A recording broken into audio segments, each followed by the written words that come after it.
بسم اللہ الرحمن الرحیم نحمده ونصلي على رسوله الكريم اعوذ باللہ من الشیطان الرجیم بسم اللہ الرحمن الرحیم رب اشرح لي صدری ویسر لي امری واحلل عقدۃ من لسانی یفقہوا قولی۔ اللہ تعالیٰ نے اپنے قدرت، ارادے اور اختیار سے جو چاہا پیدا فرمایا اور اپنی جس مخلوق کو چاہا دیگر مخلوقات پر فضیلت عطا فرمائی۔ جمعے کے دن کو دنوں کا سردار بنایا، لیلۃ القدر کو تمام راتوں پر فضیلت عطا فرمائی اور رمضان کے مہینے کو تمام مہینوں کا سردار بنا دیا اور اسے دیگر مہینوں کی نسبت زیادہ فضیلتیں عطا فرمائی اور اجر و ثواب والا مہینہ بنا دیا۔ رمضان کے مہینے کی آمد ہے اور ہم اس کی آمد کو محسوس کر سکتے ہیں۔ اس کی وجہ یہ ہے کہ اللہ رب العزت نے اسے اجر و ثواب کا خزانہ بنایا ہے۔ صاحب ایمان کے لیے رمضان اللہ رب العزت کی طرف سے اجر و ثواب کا ایک خزانہ ہے۔ جب ہم قرآن کریم کا مطالعہ کرتے ہیں اور حضور اکرم صلی اللہ علیہ وسلم کی احادیث کا مطالعہ کرتے ہیں تو ہمیں رمضان کی تقریباً 170 فضیلتوں یا اجر و ثواب کے بارے میں پتہ چلتا ہے۔ تو آج کا ہمارا یہ پہلا سیشن ہے جس میں ہم کوشش کریں گے کہ ہم رمضان المبارک کی جو فضیلتیں ہیں اور اس میں اللہ رب العزت نے مختلف موقعوں پر صاحب ایمان کے لیے جو اجر و ثواب رکھے ہیں ان کا مطالعہ کریں تاکہ رمضان کے آنے سے پہلے ہم اپنے آپ کو اس مقصد کے لیے تیار کر سکیں کہ ہم نیکی کے ہر قیمتی موقع سے رمضان المبارک کے مہینے میں فائدہ اٹھانے کی بھرپور کوشش کریں گے۔ رمضان کا مہینہ وہ مہینہ ہے کہ جس کے بارے میں حضور اکرم صلی اللہ علیہ وآلہ وسلم فرماتے ہیں اور اس روایت کو حضرت ابو ہریرہ رضی اللہ تعالیٰ عنہ نے بیان کیا ہے، اذا كانت اول لیلۃ من رمضان، جب رمضان کی پہلی رات کی آمد ہوتی ہے، صفدت الشیاطین، شیاطین جکڑ دیے جاتے ہیں، ومردت الجن، اور سرکش جنات، وغلقت ابواب النار، اور آگ کے تمام دروازے، جہنم کے تمام دروازے بند کر دیے جاتے ہیں، فلم یفتح منہا باب، تو ان میں سے کوئی دروازہ کھلا نہیں رہنے دیا جاتا، نہ ہی کھولا جاتا ہے، وفتحت ابواب الجنت، اور جنت کے تمام دروازے کھول دیے جاتے ہیں، فلم یغلق منہا باب، ان میں سے کوئی دروازہ بند نہیں رہتا، نہ ہی بند کیا جاتا ہے، ونادى مناد، پھر ایک پکارنے والا پکارتا ہے، یا باغی الخیر اقبل، اے خیر کے طلبگار آگے بڑھ، ہمت کر، ویا باغی الشر اقصر، اور اے شر کے طلبگار باز آ جا، پیچھے ہٹ جا، وللہ عتقاء من النار، اور اس رمضان کے مہینے میں اللہ رب العزت بہت سارے انسانوں کی گردنیں آگ سے آزاد کرتا ہے، وذالک فی کل لیلۃ، اور ایسا ہر رات ہوتا ہے۔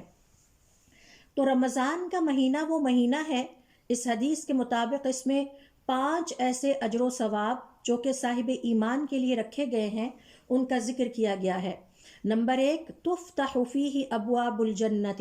جنت کے سارے ہی دروازے کھول دیے جاتے ہیں۔ نمبر 2، تغلق ابواب النار، جہنم کے سارے دروازے بند کر دیے جاتے ہیں۔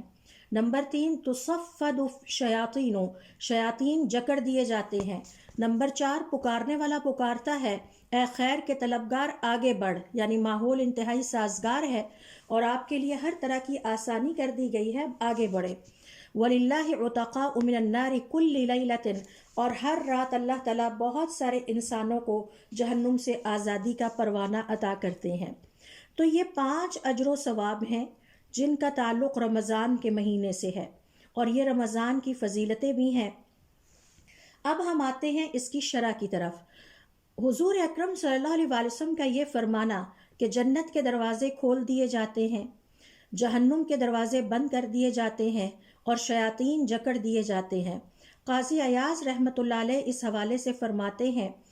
کہ اس کا مطلب یہ ہے کہ عالم بالا میں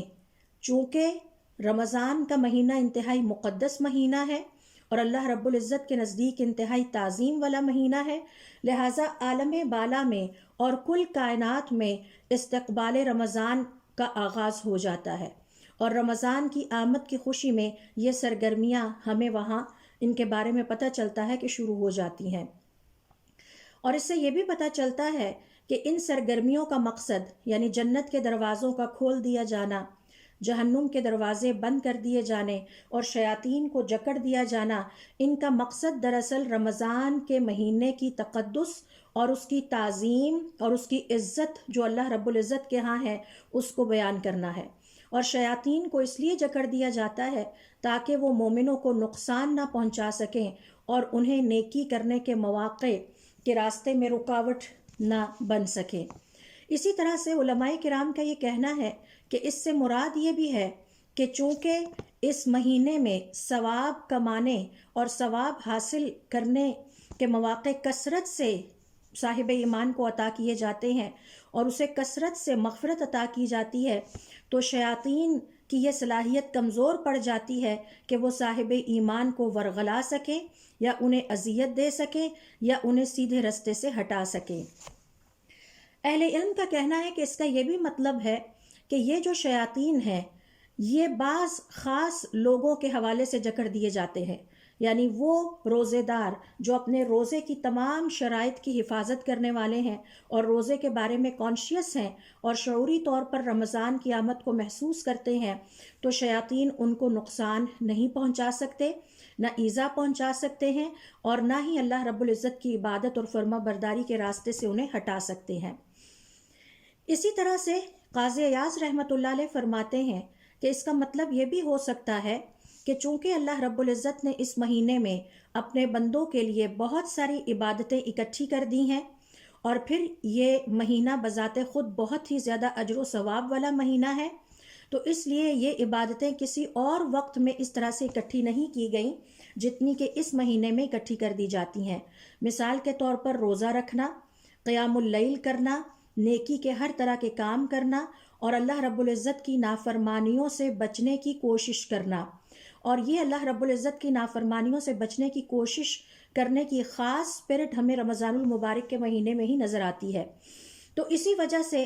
حضور اکرم صلی اللہ علیہ وسلم نے یہ فرمایا ہے کہ اس مہینے میں جہنم کے دروازے بند کر دیے جاتے ہیں اور شیاطین کو جکڑ دیا جاتا ہے اور جنت کے دروازے کھول دیے جاتے ہیں، یعنی کثرت کے ساتھ یہ نیکیاں اکٹھی کر دی گئی ہیں اور ان کا ثواب عام مہینوں کی نسبت کئی گنا بڑھا دیا گیا ہے۔ لہٰذا اب صاحب ایمان کے پاس ایک قیمتی موقع ہے کہ وہ ان نیکیوں کو کرتا چلا جائے اور اس کے حق میں اللہ رب العزت کی جنت واجب ہو جائے۔ اسی طرح سے علماء کرام کا یہ کہنا ہے کہ اس مہینے کے حوالے سے جو خوشخبری ہمیں سنائی گئی ہے وہ یہ کہ شیاطین کو قید کر دیا جاتا ہے اور انہیں جکڑ دیا جاتا ہے، اور یہ اس لیے ہے تاکہ وہ روزہ داروں کے روزے میں اپنے وسوسوں کے ذریعے خلل نہ ڈالیں۔ وسوسہ کیا ہوتا ہے؟ وسوسہ شیطان کی طرف سے دل میں آنے والا خیال ہے۔ ہم سب اس بات کو لازماً ایکسپیرینس کرتے ہوں گے کہ جب رمضان کے مہینے کی آمد ہوتی ہے تو دل میں یہ خیالات پیدا ہونے لگتے ہیں کہ بہت گرمی ہے، یہ رمضان کیسے گزرے گا۔ تو یہ اس طرح کے جو خیالات ہیں یہ شیطان کی طرف سے ہوتے ہیں۔ تو یہ شیاطین کو جکڑنے کی جو بات یہاں پر کی گئی ہے اس میں حکمت یہ ہے کہ وہ روزہ داروں کی جو پورے دن کی سرگرمیاں ہیں اور پورے دن اور رات کی جو عبادتیں ہیں ان میں کسی قسم کا خلل نہ ڈالیں۔ اور پھر اس کی علامت یہ ہے کہ ہم یہ دیکھتے ہیں کہ رمضان المبارک کے مقدس مہینے میں بہت سارے ایسے لوگ جو آگے پیچھے اللہ رب العزت کی نافرمانیوں سے اتنا نہیں بچتے، وہ اللہ رب العزت کی نافرمانیوں سے اس مہینے میں خاص طور پر بچنے کی پوری کوشش کرتے ہیں۔ اور پھر حضور اکرم صلی اللہ علیہ وسلم کا یہ فرمانا کہ جنات اور شیاطین جکڑ دیے جاتے ہیں، اس کی علامت یہ بھی ہے کہ رمضان کے مہینے میں انسانوں کی ایک بڑی تعداد توبہ کر کے اللہ رب العزت کی طرف پلٹ آتی ہے۔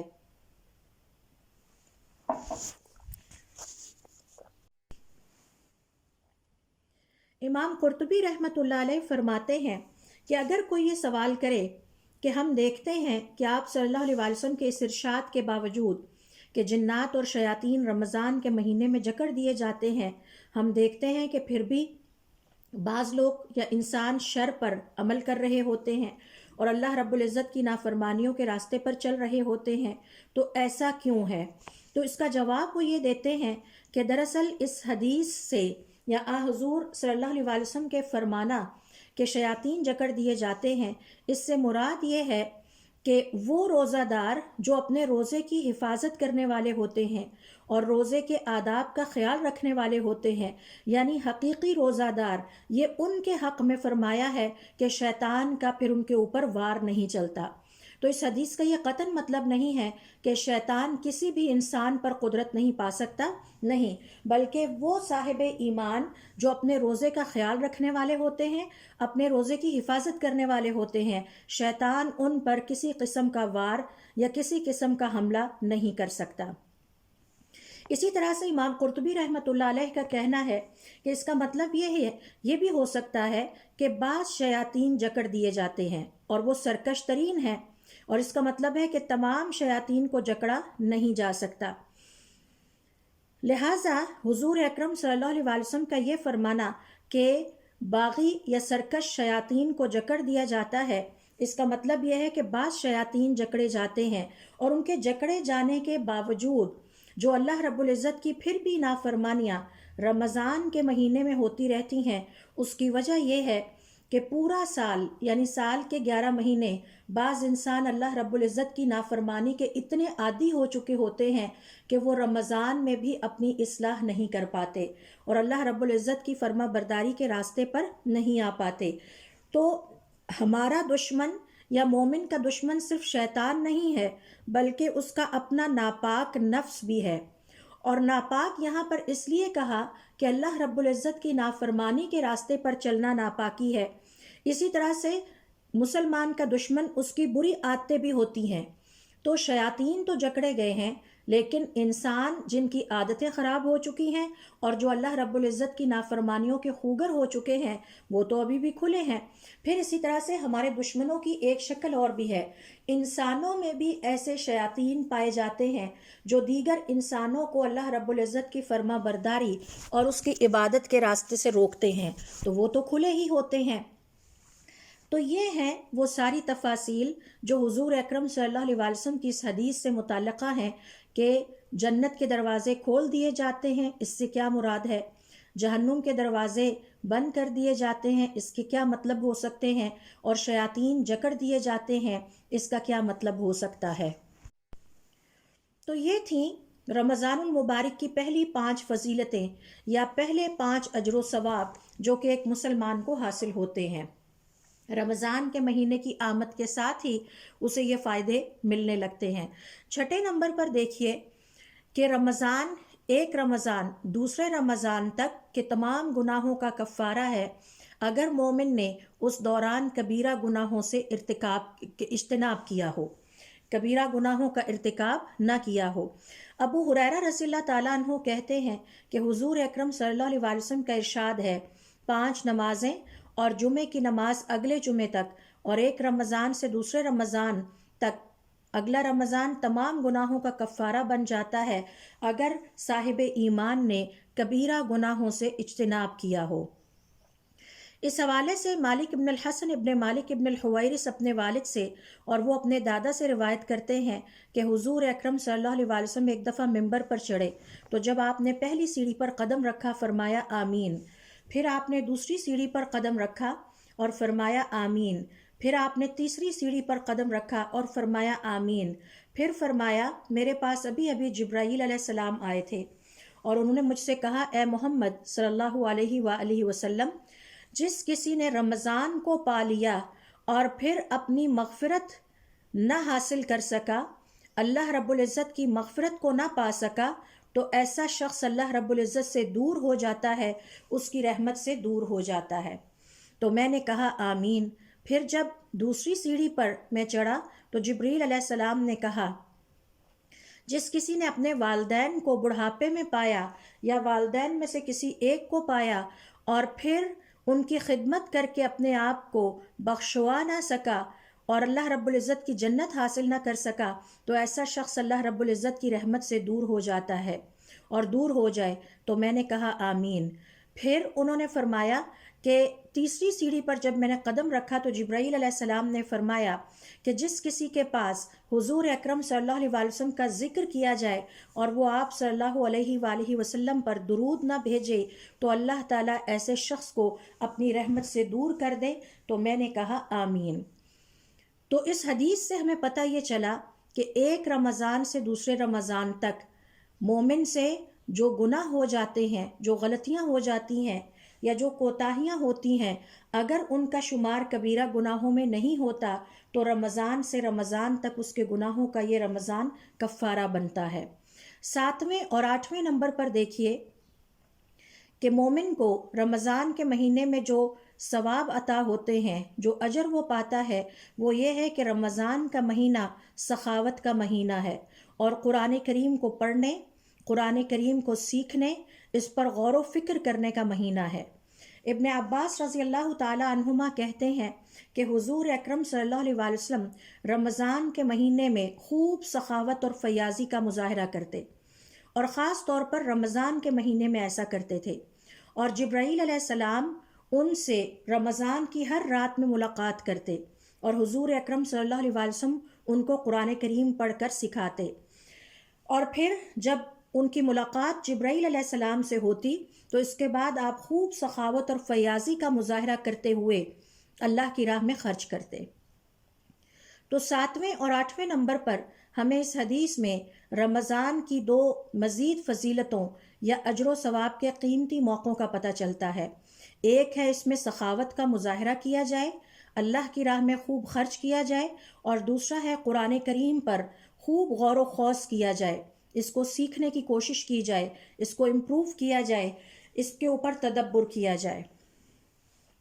اس حوالے سے علامہ ابن رجب رحمۃ اللہ علیہ فرماتے ہیں کہ اس حدیث میں حضور اکرم صلی اللہ علیہ وآلہ وسلم کی سخاوت کا مظاہرہ کیا گیا ہے، اس کا ذکر کیا گیا ہے کہ آپ مظاہرہ کرتے تھے سخاوت کا، اور اس حدیث میں حضور اکرم صلی اللہ علیہ وآلہ وسلم کی اس خاصیت کا بیان کیا گیا ہے کہ رمضان کے مہینے میں آپ صلی اللہ علیہ وآلہ وسلم خاص طور پر سخاوت کا مظاہرہ زیادہ کیا کرتے تھے۔ اس کی متعدد حکمتیں ہیں۔ نمبر 1، پہلی حکمت جو ہمیں سمجھ میں آتی ہے وہ یہ ہے کہ چونکہ یہ افضل ترین وقت ہے، افضل ترین مہینہ ہے، اللہ رب العزت نے اس مہینے کی بہت تعظیم بیان کی ہے، اور پھر چونکہ اس مہینے میں کی گئی ہر نیکی کا عمل، ہر عمل کا جو بدلہ ہے وہ کئی گنا بڑھ جاتا ہے، لہٰذا آپ صلی اللہ علیہ وآلہ وسلم اس قیمتی موقع سے فائدہ اٹھاتے ہوئے عام مہینوں کی نسبت، عام دنوں کی نسبت اللہ کی راہ میں زیادہ خرچ کیا کرتے تھے۔ اور اس حوالے سے انس رضی اللہ تعالیٰ عنہ سے یہ حدیث بھی ترمذی میں بیان کی گئی ہے، افضل الصدقۃ صدقۃ رمضان، بہترین صدقہ رمضان المبارک کا صدقہ ہے۔ تو یہ پہلی حکمت ہمیں سمجھ میں آتی ہے، اس مہینے میں کیوں آپ صلی اللہ علیہ وآلہ وسلم بہت زیادہ سخاوت کا مظاہرہ کرتے تھے۔ دوسری حکمت جو ہمیں سمجھ میں آتی ہے وہ یہ ہے کہ چونکہ جب مومن اس مہینے میں دل کھول کر اللہ کی راہ میں مستحقین میں خرچ کرتا ہے اور مستحقین اور محتاجین پر خرچ کرتا ہے، تو اس سے بہت سارے ایسے مستحق روزہ دار جنہوں نے کہ رمضان میں روزے رکھنے تھے، قیام اللیل کرتے ہیں اور اللہ تعالیٰ کا ذکر کرتے ہیں، انہیں گویا ایک سپورٹ مل جاتی ہے اور انہیں گویا ایک انرجی مل جاتی ہے کہ وہ اپنے پیٹ کی فکر سے آزاد ہو کر وہ بھی رمضان کے مہینے کے اجر و ثواب سے اسی طرح مستفید ہو سکتے ہیں جیسا کہ ہم سب مستفید ہو سکتے ہیں۔ لہٰذا ان مستحقین روزہ داروں، قیام کرنے والوں اور ذکر کرنے والوں کی مدد کرنے پر اور انہیں یہ سپورٹ دینے پر، سپورٹ دینے والے کو بھی اتنا ہی اجر ملتا ہے جتنا کہ روزہ، ان کی سپورٹ سے روزہ رکھنے والے کا اجر ہوتا ہے۔ اور اس کی مثال ایسے ہے کہ جیسے آپ صلی اللہ علیہ وآلہ وسلم اپنی ایک اور حدیث میں فرماتے ہیں کہ جس کسی نے کسی غزوہ میں شامل ہونے والے مجاہد کو سپورٹ کیا، یعنی اس کو فائنینشل سپورٹ دی، اس کو تیاری میں مدد دی، اس پر خرچ کیا اور اس کے جانے کے بعد اس کے گھر والوں کا خیال رکھا اور ان پر خرچ کیا، تو وہ ایسے ہی ہے کہ جیسا اجر و ثواب کے اعتبار سے اس نے خود غزوے میں یا جہاد میں حصہ لیا ہو۔ حضور اکرم صلی اللہ علیہ وسلم اپنی ایک حدیث میں فرماتے ہیں جس کسی نے روزے دار کا روزہ کھلوایا تو اس کو بھی اسی طرح سے ایک اور روزے کا اجر ملے گا جیسا کہ اس نے خود ایک روزہ رکھا۔ یہی وجہ ہے علامہ ابن رجب الحنبلی رحمۃ اللہ علیہ فرماتے ہیں کہ اگر آپ چاہیں تو آپ کا رمضان اجر و ثواب کے اعتبار سے 60 کا بھی ہو سکتا ہے۔ تو جتنا آپ اللہ کی راہ میں خرچ کریں گے، جتنا روزے داروں کو روزہ کھلوائیں گے اور سحری کروائیں گے اور ان کو اس خوراک میں مدد دیں گے، اتنے ہی آپ کے روزوں کا اجر و ثواب بڑھتا چلا جائے گا۔ تو ان کے الفاظ ہیں، تو اب جس کو اللہ رب العزت نے ہمت اور توفیق دی ہے اسے چاہیے کہ وہ اپنے رمضان کو 30 کی بجائے 60 کا کر لے۔ پھر ہمیں حضور اکرم صلی اللہ علیہ وسلم کی سخاوت اور فیاضی کی جو تیسری حکمت سمجھ میں آتی ہے، خاص طور پر رمضان کے مہینے کے حوالے سے، وہ یہ ہے کہ چونکہ اللہ رب العزت نے اس مہینے میں اپنے بندوں کو سخاوت اور فیاضی کے ساتھ رحمت اور مغفرت سے نوازا ہے، اور اللہ رب العزت کی یہ سخاوت اور فیاضی رحمت اور مغفرت کے حوالے سے لیلۃ القدر کی رات عروج پر ہوتی ہے، تو اللہ رب العزت اس بات کو پسند کرتے ہیں کہ جس طرح اللہ تعالیٰ اپنے بندوں پر سخاوت اور فیاضی کے ساتھ رحمتیں نازل کرتا ہے اور ان کی مغفرت کرتا ہے، اسی طرح بندے اللہ رب العزت کی مخلوق کے ساتھ اسی سخاوت اور فیاضی کا مظاہرہ کرتے ہوئے ان کے ساتھ رحم اور ہمدردی کا مظاہرہ کریں۔ حضور اکرم صلی اللہ علیہ وسلم کا ارشاد ہے کہ اللہ رب العزت اپنے ان بندوں پر زیادہ رحم کرتا ہے جو اللہ کی مخلوق کے ساتھ زیادہ رحم کرنے والے ہوتے ہیں۔ لہٰذا جس کسی نے اللہ کے بندوں پر خرچ کرنے میں سخاوت اور فیاضی کا مظاہرہ کیا، اللہ رب العزت کی طرف سے اسے اللہ تعالیٰ کی عطا، اللہ تعالیٰ کا فضل اور اللہ رب العزت کی رحمت اور مغفرت فیاضی کے ساتھ اور سخاوت کے ساتھ عطا ہوگی، کیونکہ ہماری شریعت کا یہ کلیہ ہے، یہ قاعدہ ہے کہ بدلہ عمل جیسا ہوتا ہے۔ چوتھی حکمت ہمیں اس حدیث کی یہ سمجھ میں آتی ہے اور میں آپ سے اس وقت شیئر کر رہی ہوں۔ رمضان کے مہینے کی 7ویں اور 8ویں فضیلت اور اجر و ثواب کے حضور اکرم صلی اللہ علیہ وسلم اس مہینے میں کثرت کے ساتھ سخاوت اور فیاضی کا مظاہرہ کرتے اور اللہ کی راہ میں خوب خرچ کرتے، اور پھر قرآن کریم کی تلاوت پر، قرآن کریم کو سیکھنے پر، قرآن کریم کی دہرائی پر، اس میں غور و فکر پر لگ جاتے۔ تو چوتھی حکمت یہاں میں آپ سے شیئر کروں گی جو کہ علماء کرام بیان کرتے ہیں کہ آپ صلی اللہ علیہ وسلم کی حدیث کے مطابق جس صاحب ایمان نے ایک دن میں روزہ اور صدقہ جیسی 2 عظیم عبادتیں جمع کر لیں، وہ جنت اس پر واجب ہو جاتی ہے۔ اور اس حوالے سے حضور اکرم صلی اللہ علیہ وسلم کی حدیث ہے جسے حضرت علی رضی اللہ تعالیٰ عنہ نے بیان کیا ہے کہ جنت میں کچھ محل ایسے ہیں کہ جن کے اندر بیٹھ کر باہر کا منظر دیکھا جا سکتا ہے اور جن کے باہر بیٹھ کر اندر کا منظر دیکھا جا سکتا ہے، یعنی وہ اس قدر ٹرانسپیرنٹ ہیں، اتنے شفاف ہیں، اتنے سوفسٹیکیٹڈ اور خوبصورت ہیں، اور وہ اللہ رب العزت کے کچھ مخصوص بندوں کے لیے ہیں۔ تو صحابہ کرام رضوان اللہ علیہم اجمعین نے انتہائی اشتیاق سے سوال کیا، اے اللہ کے رسول وہ کن لوگوں کے لیے ہیں؟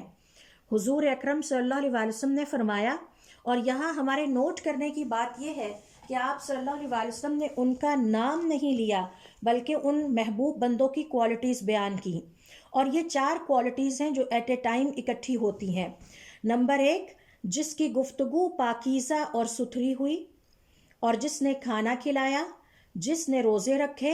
اور رات کو جب لوگ سو رہے تھے وہ اللہ رب العزت کے سامنے قیام اللیل کے لیے کھڑا ہو گیا۔ تو علماء کرام کا یہ کہنا ہے کہ یہ 4 نیکیاں رمضان میں اکٹھی ہو سکتی ہیں۔ اس میں مومن دن کے وقت روزے رکھتا ہے اور اسی وقت وہ صدقہ بھی کر سکتا ہے، اور پھر قیام اللیل یعنی تراویح کا اہتمام بھی کرتا ہے، اور پاکیزہ گفتگو تو بہت ہی ممکن کام ہے اس کے لیے رمضان کے دنوں میں، کیونکہ اسے پتہ ہوتا ہے وہ شعوری طور پر اپنے روزے کی حفاظت کرنے کے لیے اپنی زبان کو ہر طرح کے لغو کلام سے، بیہودہ گفتگو سے اور فضول باتوں سے بچانے کی پوری کوشش کرتا ہے۔ لہٰذا ہمیں یہ سمجھ میں آتا ہے کہ رمضان کے دنوں میں ان 4 عبادتوں کو آسانی کے ساتھ اکٹھا کیا جا سکتا ہے، اور حضور اکرم صلی اللہ علیہ وسلم کی اس خوشخبری سے فائدہ اٹھایا جا سکتا ہے کہ جس نے یہ 4 کام ایک ساتھ کر لیے اس کے لیے جنت واجب ہو گئی۔ یہی وجہ ہے کہ ہمارے بعض صالحین فرمایا کرتے تھے کہ تمہاری نمازیں تمہیں تمہارے خالق کے راستے پر لے کر چلنے لگتی ہیں، اور روزے تمہیں تمہارے بادشاہ یعنی خالق کے دروازے پر لا کھڑا کرتے ہیں، اور صدقہ تمہارے ہاتھ پکڑ کر تمہیں اپنے بادشاہ اور خالق کے سامنے حاضر کر دیتے ہیں۔ تو اللہ رب العزت کو یہ عبادت بہت پسند ہے، اور صدقے کی بہت ساری فضیلتیں اور اجر و ثواب آئے ہیں۔ لہٰذا اگر کوئی شخص، اور ہم اس کو ابھی سے پلان کر سکتے ہیں کہ ہم رمضان میں یہ 4 عبادتیں اکٹھی کرنے کی کوشش کریں گے۔ صحیح مسلم میں حضرت ابو ہریرہ رضی اللہ تعالیٰ عنہ کی روایت ہے کہ حضور اکرم صلی اللہ علیہ وسلم اپنے صحابہ کرام کے ساتھ بیٹھے ہوئے تھے۔ انہوں نے صحابہ کرام سے سوال کیے، من اصبح منکم اليوم صائما، آج تم میں سے روزے سے کون ہے؟ حضرت ابو بکر رضی اللہ تعالیٰ عنہ نے فرمایا میں۔ پھر انہوں نے سوال کیا، من تبع منکم اليوم جنازۃ، آج تم میں سے جنازے کے ساتھ کون گیا ہے؟ ابو بکر رضی اللہ تعالیٰ عنہ نے فرمایا میں۔ پھر آپ نے اپنے صحابہ کرام رضوان اللہ علیہم اجمعین سے سوال کیا، اور تم میں سے کس نے صدقہ کیا ہے؟ حضرت ابو بکر رضی اللہ تعالیٰ عنہ نے پھر جواب دیا میں نے۔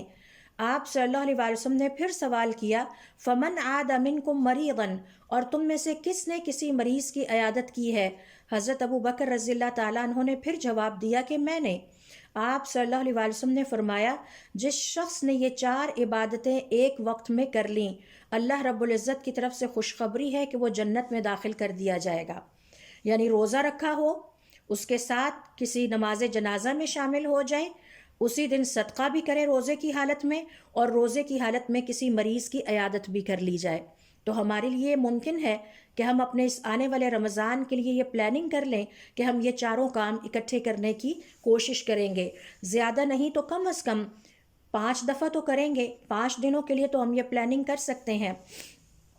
اسی طرح سے اس کی 5ویں حکمت یہ سمجھ میں آتی ہے کہ چونکہ روزہ اور صدقہ ان 2 عبادتوں کو اگر اکٹھا کر لیا جائے تو اللہ رب العزت سے ہم زیادہ امید کر سکتے ہیں کہ وہ ہمارے سابقہ گناہوں کو معاف کرے گا اور ہمیں جہنم سے دور کر دے گا۔ اور اگر ان 2 عبادتوں کے ساتھ تیسری بھی شامل ہو جائے، یعنی قیام اللیل کو بھی شامل کر لیا جائے، تو آپ صلی اللہ علیہ وسلم نے یہ فرما دیا ہے، مومن کو یہ خوشخبری دے دی ہے، الصیام جنۃ، کہ تمہارا روزہ تمہاری ڈھال ہوتا ہے۔ جیسا کہ آپ صلی اللہ علیہ وسلم نے ایک اور روایت میں فرمایا، جنت احدکم من النار کجنتہ من القتال، تم میں سے کسی کا یہ روزہ آگ سے اسی طرح ڈھال بنتا ہے جیسے میدان جنگ میں تمہاری ڈھال تمہارے کام آتی ہے اور تمہیں بچاتی ہے۔ چھٹی حکمت ہمیں یہ سمجھ میں آتی ہے رمضان المبارک میں کیوں حضور اکرم صلی اللہ علیہ وسلم سخاوت کا زیادہ مظاہرہ کرتے تھے اور اللہ کی راہ میں دل کھول کر خرچ کرتے تھے اور قرآن کریم کو سیکھنے پر زیادہ توجہ دیتے تھے، کہ ہم بحیثیت انسان جتنی مرضی بھی کوشش کر لیں، اللہ رب العزت نے جو روزے اور رمضان کی شرائط ہماری شریعت میں بیان فرما دی ہیں ان کو ہم پورا نہیں کر سکتے۔ کہیں نہ کہیں ان میں کوئی خلل، کوئی ایرر آ جاتا ہے، کوئی کمی آ جاتی ہے، اور اس کا کفارہ یہ ہے کہ ہم اللہ کے راستے میں کثرت سے خرچ کرتے رہیں۔ یہی وجہ ہے کہ ہماری شریعت ہمیں یہ سکھاتی ہے کہ جب رمضان کا مہینہ اختتام کو پہنچے تو ہم اللہ رب العزت کی راہ میں فطر کا صدقہ نکالیں، فطرانہ دیں، کیونکہ یہ صدقہ کرنا ہمارے روزے میں کی حالت میں ہم سے جو کمی کوتاہی ہو گئی تھی اس کو پورا کر سکتا ہے، اور اس طرح ہم اللہ رب العزت کا تقرب حاصل کر سکتے ہیں۔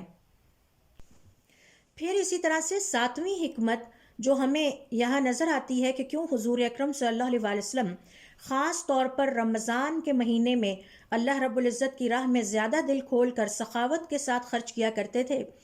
کہ جب روزہ دار اپنی خوراک میں سے خوراک نکال کر دوسرے مستحق روزہ داروں کی مدد کرنے کی کوشش کرتا ہے اور انہیں اللہ رب العزت کی یہ عظیم عبادت ادا کرنے میں مدد دیتا ہے اور ان کے لیے اپنی خوراک میں سے خوراک نکالتا ہے، تو اس کا ثواب اس شخص کی طرح سے ہو جاتا ہے کہ جس نے اپنی ذاتی محبوب چیز پر اللہ رب العزت کے حکم کو ترجیح دی اور اپنی محبوب ترین خوراک میں سے نکال کر دوسروں کے ساتھ اللہ کی خاطر اپنی خوراک کو شیئر کیا۔ چوتھے سپارے میں اللہ رب العزت فرماتے ہیں لن تنالوا البر حتى تنفقوا مما تحبون، تم کبھی بھی نیکی کو نہیں پہنچ سکتے جب تک کہ اس میں سے کچھ نکال کر خرچ نہ کرو جو تمہیں بہت محبوب ہے۔ تو خوراک ہم سب کو بہت محبوب ہے، جب ہم اس خوراک میں سے اپنا حصہ نکال کر کسی دوسرے کے ساتھ اللہ کی خاطر اس کو شیئر کرتے ہیں تو اللہ رب العزت کو یہ عمل بہت پسند آتا ہے، کیونکہ اس کے نتیجے میں اللہ رب العزت کہ حکم کی فرما برداری ہوئی، اللہ رب العزت کی خاطر آپ نے اپنی پسندیدہ چیز کو چھوڑ کر کسی اور کو دیا، اور کسی اور کو دینے کا فائدہ یہ ہوا کہ اب وہ بھی رمضان کی عبادتوں کو پوری انرجی کے ساتھ اور پوری طاقت اور ہمت کے ساتھ ادا کر سکتا ہے۔ سلف صالحین میں سے کسی سے سوال کیا گیا کہ اللہ رب العزت نے روزے کو شریعت میں کیوں رکھا ہے؟ تو انہوں نے جواب دیا اس لیے کہ روزہ دراصل مالداروں کو یہ سکھاتا ہے کہ بھوک کیا ہوتی ہے، اور انہیں یہ درس دیتا ہے کہ اس کے بعد وہ پورا سال بھوک کاٹنے والوں اور بھوک کی مشقت سے گزرنے والوں کو نہ بھولیں۔ پر دیکھیے رمضان میں جو ایک اور اجر و ثواب مومن کو عطا ہوتا ہے اور ایک اور جو نیکی کا قیمتی موقع اس کے ہاتھ آتا ہے وہ یہ ہے کہ ابن عباس رضی اللہ تعالیٰ عنہ کہتے ہیں کہ حضور اکرم صلی اللہ علیہ وآلہ وسلم نے فرمایا کہ رمضان میں کیا گیا عمرہ حج کے برابر ثواب پاتا ہے۔ امام مناوی رحمۃ اللہ علیہ اس حوالے سے فرماتے ہیں کہ آپ صلی اللہ علیہ وسلم کا یہ فرمانا کہ رمضان میں کیا گیا عمرہ حج کے برابر ثواب پاتا ہے، اس کا مطلب یہ ہے کہ ثواب کے اعتبار سے اس عمرے کی یہی اہمیت اور یہی وزن اور قیمت ہے اللہ تعالیٰ کے ہاں۔ اس کا یہ قطعاً مطلب نہیں ہے کہ اگر کسی نے رمضان میں عمرہ کر لیا ہے اور ابھی تک حج نہیں کیا تو وہ یہ سمجھے کہ اب میری طرف سے حج ہو گیا ہے، ایسا قطعاً نہیں ہے۔ ہاں، رمضان میں کیا گیا عمرہ اتنا ہی ثواب پاتا ہے جتنا عام دنوں میں کیا گیا حج کا ثواب ہوتا ہے۔ لہٰذا اگر کسی کو اللہ رب العزت نے ہمت اور توفیق دی ہے تو اسے چاہیے کہ وہ رمضان میں عمرہ ادا کرنے کی کوشش ضرور کرے۔ 10ویں نمبر پر دیکھیے ہمیں رمضان کے جو اجر و ثواب ہیں ان میں سے ایک یہ بھی نظر آتا ہے کہ رمضان کا مہینہ وہ مہینہ ہے کہ جس میں اللہ رب العزت نے قرآن کریم کو نازل فرمایا، اور اس قرآن کریم میں انسانوں کے لیے ہدایت ہے اور ان کے لیے بڑی واضح نشانیاں ہیں، اور اللہ رب العزت نے اس کے ذریعے سے ان کی جہالت کو دور کرنے کا انتظام فرمایا ہے۔ اس حوالے سے دیکھیے سورۃ البقرہ کی آیت نمبر 185 میں اللہ رب العزت کا ارشاد ہے شہر رمضان الذی انزل فیہ القرآن، رمضان وہ مہینہ ہے کہ جس میں اللہ رب العزت نے انسانیت کے لیے قرآن کو نازل فرمایا، ہدی للناس، یہ کل انسانیت کے لیے ہدایت کا باعث ہے۔ واصلہ رضی اللہ تعالیٰ عنہ کہتے ہیں حضور اکرم صلی اللہ علیہ وسلم نے فرمایا انزلت صحف ابراہیم اول لیلۃ من شہر رمضان، ابراہیم علیہ السلام پر اللہ تعالیٰ کے کلام کو صحیفوں کی شکل میں رمضان المبارک کی 1 تاریخ کو نازل کیا گیا۔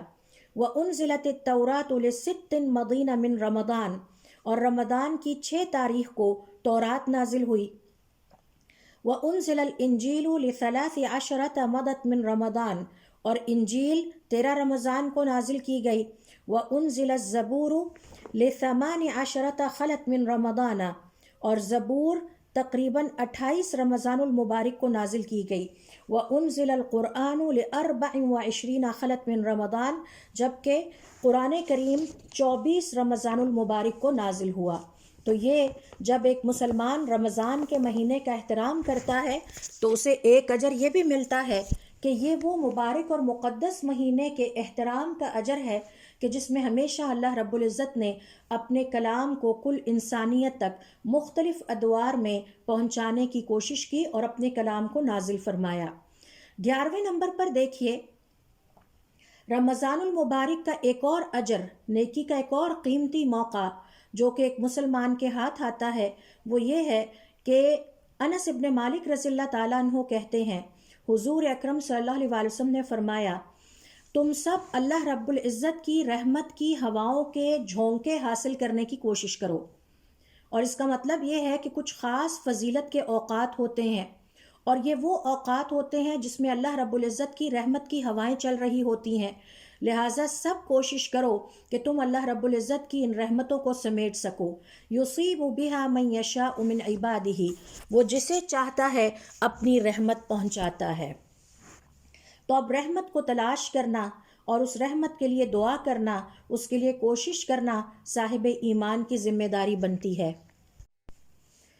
یہاں تک میں نے آپ سے شیئر کی کہ رمضان کے مہینے کی 11 فضیلتیں اور 11 اجر و ثواب کیا ہیں جو رمضان کے مہینے میں صاحب ایمان کو حاصل ہوتے ہیں۔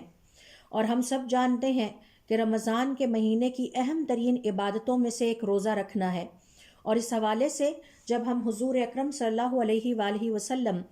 کی احادیث کا مطالعہ کرتے ہیں، قرآن کریم کا مطالعہ کرتے ہیں، تو ہمیں ایک روزہ رکھنے پر صاحب ایمان کو حاصل ہونے والے 33 یعنی 33 اجر و ثواب کا پتہ چلتا ہے۔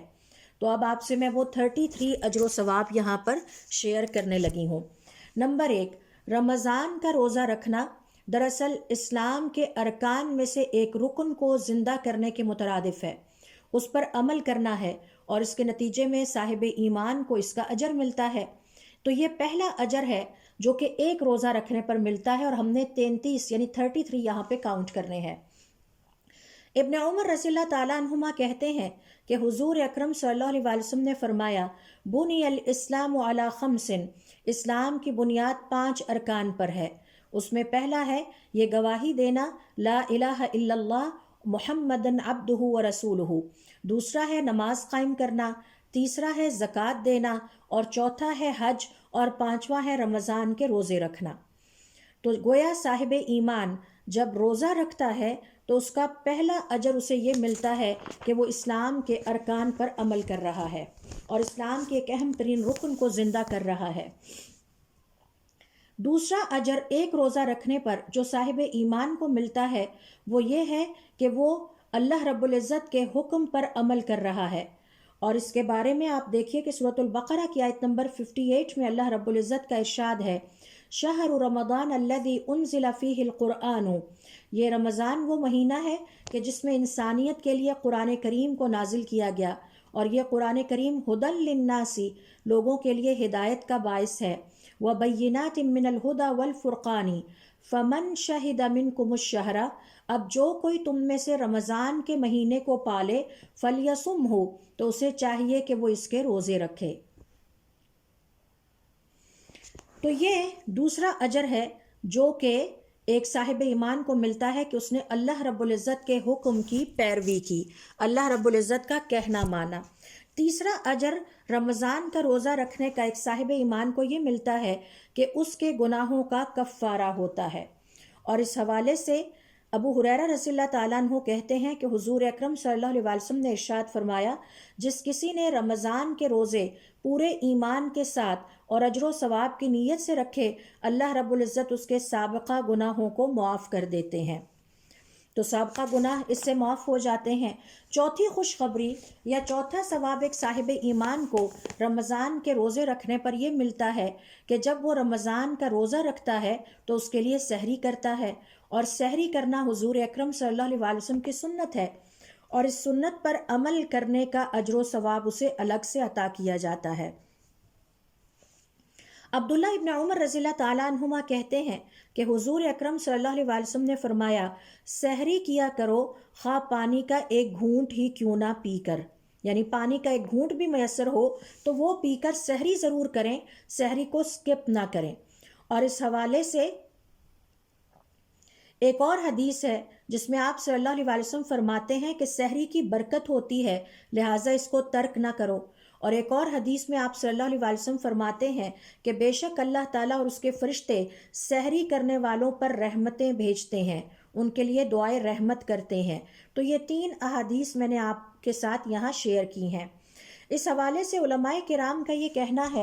کہ یہ جو سحری کی برکت کی بات کی گئی ہے، جس کا اجر و ثواب مسلمان کو ملتا ہے، تو اس میں برکت کی ایک وجہ یہ سمجھ میں آتی ہے کہ سحری کرنے والا روزے کو ہمت کے ساتھ گزار سکتا ہے، اور پھر روزے کی حالت میں وہ اللہ رب العزت کا ذکر کرنے، دعا کرنے، قرآن کریم کی تلاوت کرنے کی ہمت پاتا ہے۔ تو اگر سحری نہیں کریں گے تو ان تمام نیکیوں کے لیے جسم میں ہمت نہیں رہتی، اور ظاہر ہے کہ روزہ اس لیے تو نہیں رکھا گیا کہ صرف بھوکا پیاسا رہ کر وقت گزارا جائے یا سو کر وقت گزار دیا جائے۔ تو یہاں ہمیں خاص طور پر اس نقطے کو سمجھنے کی ضرورت ہے۔ میں دیکھتی ہوں بچوں کو کہ وہ یہ غلط فہمی دل میں رکھتے ہیں کہ ہم روزہ رکھ کے سو جائیں گے اور ہمارا روزہ آسانی سے گزر جائے گا۔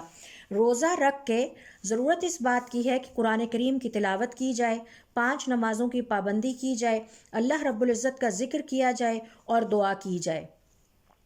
اسی طرح سے علماء کرام کا یہ کہنا ہے کہ برکت سے مراد یہ بھی ہے کہ سحری کرنے والے کے لیے روزے کا وقت گزارنا آسان ہو جاتا ہے اور وہ سارا دن ایکٹیو رہتا ہے اور اسے کسی بھی کام کو کرنے یا روزے کی عبادتوں میں مشقت محسوس نہیں ہوتی۔ اس کے برعکس اگر کوئی شخص سحری نہیں کرتا تو اس کے لیے روزہ گزارنا مشکل ہو جاتا ہے اور وہ روزے کی حالت میں نہ نمازوں کی ہمت پاتا ہے، نہ ذکر کی ہمت پاتا ہے، نہ قرآن کریم کی تلاوت کی ہمت پاتا ہے۔ اسی طرح سے علماء کرام کا یہ کہنا ہے کہ برکت سے مراد یہ بھی ہے کہ جب سحری کے وقت کوئی مسلمان اٹھتا ہے تو اسے موقع مل جاتا ہے کہ وہ سحری کے وقت اللہ رب العزت کو خوش کرنے کے لیے نوافل کی ادائیگی کرے، تہجد کی نماز پڑھے، اللہ رب العزت سے دعا کرے، تو یہ سحری کی برکت ہے جو کہ اسے ملتی ہے۔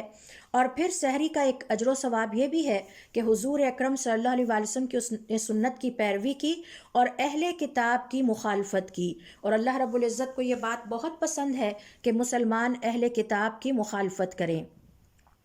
اسی طرح علماء کرام کا یہ کہنا ہے کہ سحری کی برکت سے مراد یہ بھی ہے کہ بھوک کے نتیجے میں انسان کی سوچ میں جو خرابی پیدا ہونے لگتی ہے اور انسان کے اندر بھوک کی وجہ سے جو بد اخلاقی پیدا ہونے لگتی ہے وہ اس سے بھی اپنے آپ کو بچا لیتا ہے۔ اور ابن دقیق العید فرماتے ہیں یہ تو برکت کے وہ ظاہری اسباب ہیں جو ہمیں اس دنیا کی زندگی میں روزے کی حالت میں محسوس ہوتے ہیں۔ اللہ رب العزت نے آخرت میں سحری کرنے کے کتنے اجر و ثواب ایک مسلمان کے لیے رکھے ہیں اس کا تو ہم اندازہ بھی نہیں کر سکتے۔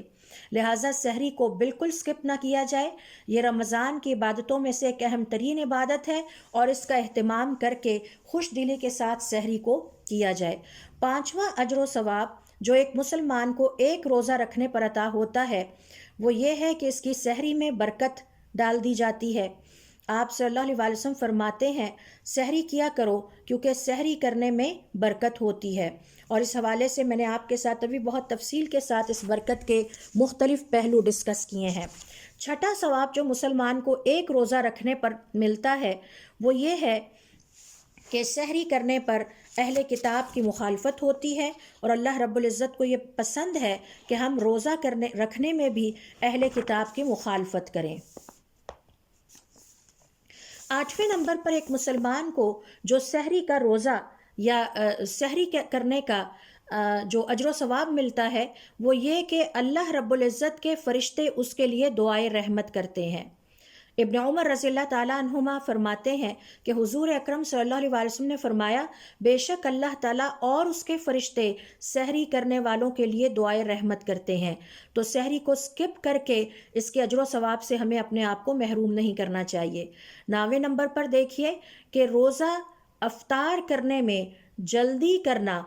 یہ خیر کی علامتوں میں سے ایک ہے اور ایسے شخص کے لیے اللہ تعالیٰ کی طرف سے خیر کا وعدہ ہے۔ لہٰذا افطار کرنے میں جلدی کرنی چاہیے، اور جلدی سے مراد یہ ہے کہ غروب آفتاب کے ساتھ ہی افطار کر لیا جائے، رات کے ہونے اور ستاروں کے نکلنے کا انتظار نہ کیا جائے جیسا کہ اہل کتاب یعنی یہودی اور عیسائی کرتے تھے۔ آپ صلی اللہ علیہ وآلہ وسلم نے اس کی خاص طور پر ترغیب دیتے ہوئے فرمایا لا یزال الناس بخیر ما عجلوا الفطر، اس وقت تک لوگ خیر پر رہیں گے جب تک کہ افطاری جلد کرتے رہیں گے، تو افطاری کو لیٹ نہ کیا جائے، اس کا روزے والے دن مسلمان کو ایک اجر اور ثواب ملتا ہے۔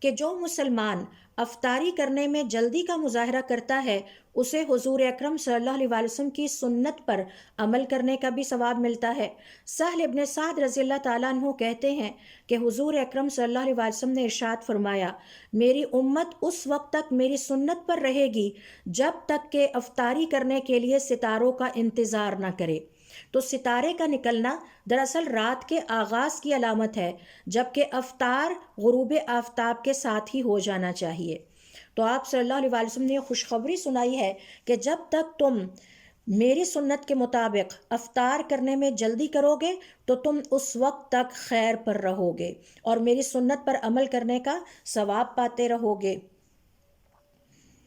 11ویں اور 12ویں نمبر پر دیکھیے کہ مسلمان کو ایک روزہ رکھنے پر جو ثواب ملتا ہے وہ یہ ہے کہ افطار کرنے میں جلدی کرنا دراصل دین کا اظہار کرنے کی علامت ہے، اور اس میں مغضوب علیہم والضالین جن قوموں کو اللہ تعالیٰ نے قرآن کریم میں کہا ہے اور وہ یہودی اور عیسائی ہیں، ان کی مخالفت اور ان کے زمرے سے نکلنے کی علامت ہے۔ یعنی اس کا مطلب یہ ہے کہ اب ہم ان لوگوں میں شامل نہیں ہیں جن کو اللہ تعالیٰ نے اپنی کتاب میں مغضوب علیہم کہا ہے یا جن کو ضالین کہا ہے، اور ہم سب جانتے ہیں کہ اس سے مراد یہودی اور عیسائی ہیں، مغضوب قوم میں ہیں۔ 13ویں نمبر پر دیکھیے کہ افطار جلد کرنے پر جو ثواب ایک مسلمان کو ملتا ہے وہ یہ کہ حضور اکرم صلی اللہ علیہ وسلم کے طریقہ کار پر عمل کرنے کا ثواب۔ انس ابن مالک رضی اللہ تعالیٰ عنہ کہتے ہیں کہ میں نے حضور اکرم صلی اللہ علیہ وسلم کو دیکھا کہ جب تک آپ افطار نہیں کر لیتے تھے، خواہ وہ پانی کا ایک گھونٹ بھی کیوں نہ ہو، اس سے پہلے کبھی بھی انہوں نے صلاۃ مغرب یا مغرب کی نماز ادا نہیں کی۔ یعنی پہلے افطاری کرتے تھے اور پھر اس کے بعد مغرب کی نماز ادا کرتے تھے، اور افطاری میں چاہے ایک گھونٹ پانی ہی کیوں نہ پئیں، پہلے افطاری کر لیتے تھے۔ 15ویں نمبر پر دیکھیں، ایک مسلمان کو ایک روزے کے بدلے میں جو ثواب ملتا ہے وہ یہ کہ افطاری کرنے سے پہلے جس کسی نے یہ دعا پڑھ لی یا افطاری کرنے کے بعد اس کو پڑھ لیا تو اس نے حضور اکرم صلی اللہ علیہ وسلم کی ایک اور سنت پر ثواب حاصل کر لیا۔ ابن عمر کہتے ہیں کہ حضور اکرم صلی اللہ علیہ وسلم افطاری کرنے کے بعد یہ دعا پڑھا کرتے تھے، ذہب الظمأ، پیاس چلی گئی، وابتلت العروق، اور رگیں تر ہو گئیں، وثبت الاجر انشاء اللہ، اور اللہ کے ہاں اجر ثابت ہو گیا۔ تو آپ صلی اللہ علیہ وسلم جب اپنا روزہ افطار کر لیتے یعنی افطاری کے بعد یہ دعا پڑھتے، ذہب الظمأ، کہ پیاس چلی گئی اور اس کی شدت چلی گئی۔ اور اس حوالے سے ان کا یہ کہنا ہے کہ عربوں کے ہاں بھوک برداشت کرنا ممکن ہوتا تھا لیکن ان کے لیے پیاس برداشت کرنا بہت مشکل ہوتا تھا، تو وہ کم خوراک پر وقت گزار لیتے تھے، صبر کر لیتے تھے، لیکن پیاس پر صبر کرنا ان کا بڑا مشکل ہوتا تھا۔ یہی وجہ ہے کہ آپ صلی اللہ علیہ وسلم نے سب سے پہلے اس بات کا ذکر کیا کہ یا اللہ تیرا شکر ہے کہ پیاس ختم ہو گئی، وثبت الاجر، رگیں تر ہو گئیں اور اجر ثابت ہو گیا۔ تو ثبت الاجر سے مراد یہ ہے کہ روزے کی مشقت چلی گئی اور اب اس کے ثواب کا زمانہ شروع ہو گیا ہے۔ اس حوالے سے امام طیبی کہتے ہیں کہ روزے کی مشقت کے بعد اس کے اجر کا ذکر کرنا دراصل روزے کے نتیجے میں مسلمان کو جو ثواب ملتا ہے اس ثواب کی لذت کو محسوس کرنا اور اس ثواب کی لذت کا اظہار کرنا ہے۔ اور یہ بالکل ایسے ہی ہے کہ جیسے اہل جنت کے بارے میں اللہ تعالیٰ فرماتے ہیں کہ جب جنت میں ان کا پہلا قدم پڑے گا تو وہ پکار اٹھیں گے، الحمدللہ الذی اذہب عنا الحزن، تمام تعریفیں اللہ رب العزت کی ہیں کہ جس نے ہر طرح کی پریشانی، دکھ، درد اور غم تکلیف ہم سے دور کر دیے۔ ان ربنا لغفور شکور، بے شک ہمارا رب بہت مغفرت کرنے والا ہے اور ہماری نیکیوں کی قدر کرنے والا ہے۔ اور یہ سورہ فاطر کی آیت نمبر 34 ہے۔ اور ہم سب جانتے ہیں جب ہم کسی کام کی مشقت سے فارغ ہوتے ہیں اور آخری لمحات میں جب ہمیں اس کا ریوارڈ ملتا ہے تو اس وقت اس ریوارڈ کی خوشی میں ہم ساری مشقت کو بھول جاتے ہیں۔ تو روزہ دار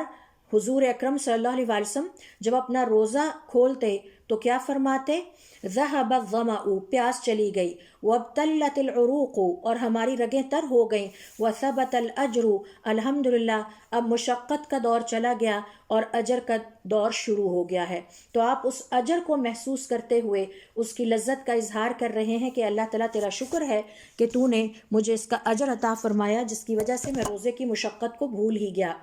بالکل اسی طرح جیسے جنت والے جب جنت میں پہلا قدم رکھیں گے تو وہ اسی خوشی کا اظہار کریں گے کہ اللہ تعالیٰ ساری تکلیفیں دور ہو گئیں، اے اللہ تعالیٰ ساری فکریں دور ہو گئیں، ساری تھکاوٹیں ختم ہو گئیں جیسے ہی ہم نے اس جنت میں پاؤں رکھ لیا ہے۔ 16ویں نمبر پر دیکھیے، روزہ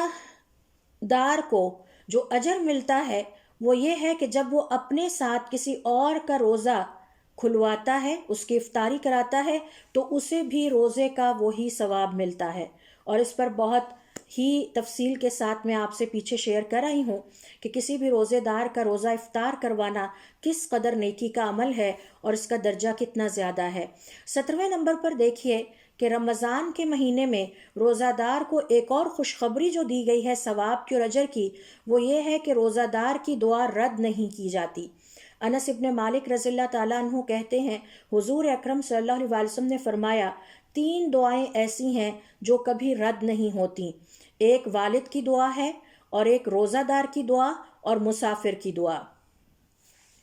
پھر اسی طرح سے ابو سعید الخدری رضی اللہ تعالیٰ عنہ کہتے ہیں حضور اکرم صلی اللہ علیہ وسلم نے فرمایا کہ بے شک اللہ تعالیٰ رمضان کے ہر دن اور ہر رات میں کچھ انسانوں کو آگ سے آزاد کرتا ہے، اور اسی طرح سے ہر مسلمان کے لیے ہر روز اور رمضان کی ہر رات میں گھڑی ایسی آتی ہے جس میں اس کی دعائیں قبول کی جاتی ہیں۔ لہٰذا اس رمضان کی پلاننگ کرتے ہوئے اپنی دعاؤں کی فہرست مرتب کر لیجئے کہ ہم نے روزے کی حالت میں کیا کیا دعائیں کرنی ہیں، کیونکہ اللہ تعالیٰ کا وعدہ ہے کہ روزہ دار کی دعا رد نہیں کی جاتی۔ 18ویں اور 19ویں نمبر پر دیکھیے رمضان کی ایک اور فضیلت اور رمضان کا ایک اور اجر و ثواب جو کہ ایک مسلمان کو عطا کیا جاتا ہے اور صاحب ایمان کے لیے بہت بڑی خوشخبری ہے کہ روزے رکھنا اللہ رب العزت کے محبوب، متقی اور پرہیزگار بندوں کی ایک نشانی ہے۔ اور اللہ رب العزت نے اپنے محبوب بندوں کے ساتھ یہ وعدہ کیا ہے کہ وہ انہیں بڑی بڑی جنات میں اور بڑی بڑی جنتوں میں داخل کرے گا، اور انہیں بڑی بخششیں عطا کرے گا، اور انہیں بہت بڑے اعزاز اور اکرام سے نوازے گا۔ تو اس کے لیے دیکھیے سورۃ الاحزاب کی آیت نمبر 35، اور آپ نے میرے ساتھ بہت غور سے ان کوالٹیز کی ترتیب کو نوٹ کرنا ہے، کیونکہ یہ دراصل یہ کوالٹیز ہمیں بتاتی ہیں کہ ایک مسلمان کا جرنی کہاں سے شروع ہوتا ہے اور کس لمحے یا کس مقام اور سٹیج پر جا کے وہ روزہ دار جو ہے یا مسلمان روزے کی مقام یا سٹیج پہ پہنچتا ہے۔ تو اللہ رب العزت کا ارشاد ہے ان المسلمین والمسلمات، بے شک مسلمان مرد اور مسلمان عورتیں، والمؤمنین والمؤمنات، مومن مرد اور مومن عورتیں، والقانتین والقانتات، اللہ رب العزت کے فرما بردار مرد اور فرما بردار عورتیں، والصادقین والصادقات، اللہ رب العزت کے ساتھ سچے بندے اور سچی خواتین، والصابرین والصابرات، اور صبر کرنے والے مرد اور صبر کرنے والی خواتین، والخاشعین والخاشعات، خشوع رکھنے والے مرد اور خشوع رکھنے والی عورتیں، والمتصدقین والمتصدقات، اور صدقہ کرنے والے مرد اور صدقہ کرنے والی عورتیں، والصائمین والصائمات، اور روزہ رکھنے والے مرد اور روزہ رکھنے والی خواتین۔ ان کے لیے کیا خوشخبری ہے؟ اعد اللہ لہم مغفرۃ واجرا عظیما، اللہ رب العزت نے ان کے لیے مغفرت تیار کر رکھی ہے اور بہت بڑا اجر تیار کر رکھا ہے۔ تو روزہ رکھنے کا 18واں اور 19واں اجر اور ثواب یہ ہے کہ روزہ رکھنا اللہ رب العزت کے محبوب، متقی، پرہیزگار بندوں کی ایک نشانی ہے، اور 19ویں نمبر پر یہ کہ ان کے لیے اللہ کی طرف سے خوشخبری ہے کہ بہت بڑا اجر ان کا انتظار کر رہا ہے۔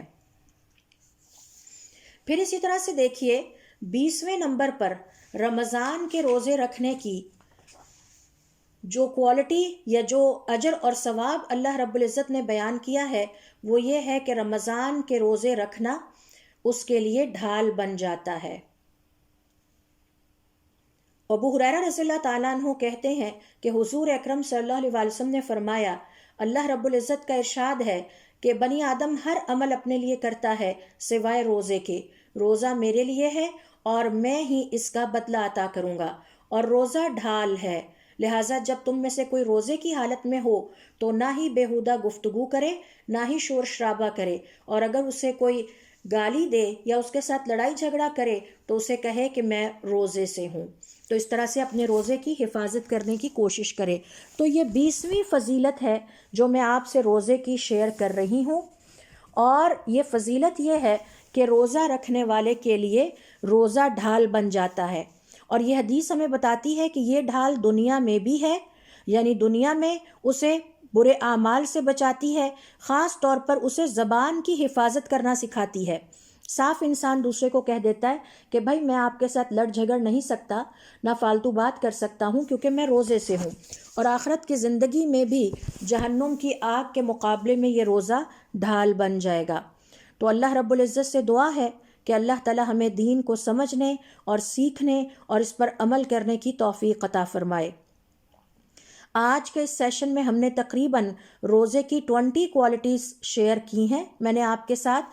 20 کے قریب اجر و ثواب شیئر کیے ہیں، جبکہ یہ 33 ہیں، اور اس سے پہلے میں نے رمضان کے مہینے کے 11 اجر و ثواب آپ سے شیئر کیے تھے۔ تو آپ کاؤنٹ کر سکتے ہیں کہ 11 + 20 کتنے ہو گئے ہیں، اور انشاءاللہ اگلے سیشن میں ہم اس کو کنٹینیو کریں گے۔ اللہ تعالی ہم سب کو اس پر عمل کرنے کی توفیق عطا فرمائے، اور اس رمضان کو بہترین پلاننگ کے ساتھ پچھلے رمضانوں سے زیادہ بہتر رمضان گزارنے کی ہمیں توفیق عطا فرمائے۔ سبحانک اللہم و بحمدک، اشہد ان لا الہ الا انت، استغفرک و اتوب الیک۔ يا خالق الإنسان يا رب يا رحمن